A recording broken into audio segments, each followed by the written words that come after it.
Welcome to WCrypto. Hello, my friends. Welcome back to WCrypto.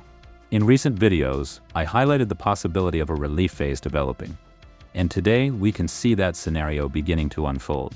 After being rejected at 112,000 on the first attempt, price found support at the yellow-dashed horizontal around 111,000.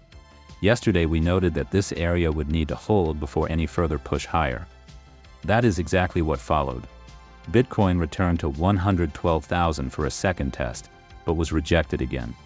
During this period, momentum began shifting. Money flow metrics turned positive, and price structure formed higher lows in the background.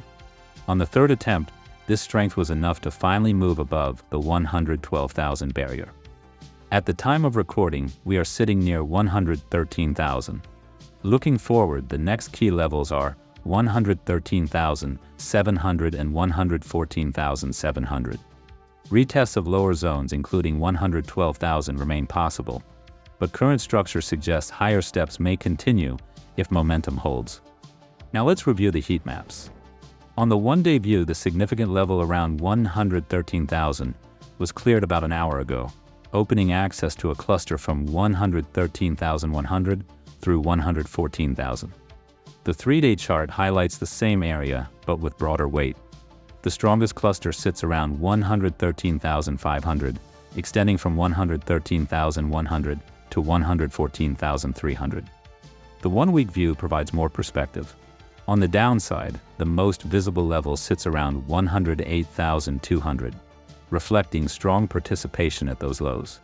More important for now are the upper regions, with a wide cluster stretching from 113,100 through 116,900, followed by additional areas near 117,500 and 118,700.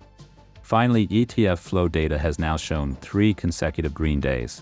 On the 27th, total inflows reached about 81.4 million, led by one major provider with roughly 50.9 million. Only one participant reported a small outflow of 3 million. Yesterday's figure came in at 88.1 million, and the day before that at 219.1 million. This indicates institutions are gradually adding exposure after the dip on the 25th, but in a cautious and measured way. I will continue updating you daily. Join the free Discord for real-time chart chatter. Click the like button if you got value from this video, and don't forget to subscribe and turn on notifications to stay up to date. And see you in the next one.